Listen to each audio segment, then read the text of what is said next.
He lay on his bed, eyes closed as he pictured the convoy menagerie in its entirety. Nearly 200 rigs in the convoy, with each rig home to thousands. He would make it to Lavina. Even if the Dome did send someone out after him, he would be kept safe by the sheer number of people. How could they find him? The next 3 weeks passed in a state of relative bliss. He spent most of each day working near the engine room, where there were always peacekeepers, the rig's version of security officers, posted on watch.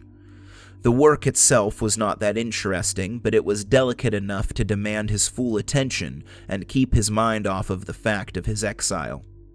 Whether working, eating, or using toilets, Casey was never fully alone. At night, he bought sleep aids from one of the shops and fell into dreamless, medicated unconsciousness. He was beginning to feel safe.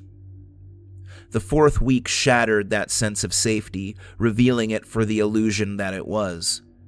That was the week passengers and crew alike began to disappear. At first, he was able to ignore it as either gossip or coincidence. As more people started to vanish, however, a feeling of being constantly watched settled on the convoy. The disappearances went on for 2 more weeks, each day bringing a fresh round of paranoia on Casey. Anxiety and guilt ate him alive.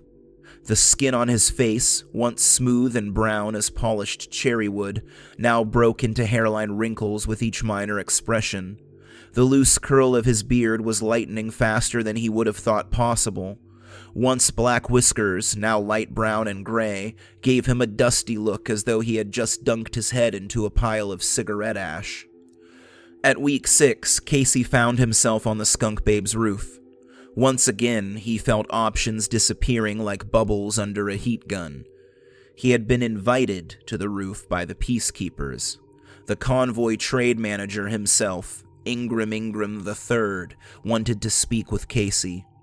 He hadn't even tried to resist, guessing correctly that to do so would have meant death, or, at the very least, imprisonment. Casey and Ingram faced each other, each sitting on one of 2 chairs set out for the meeting.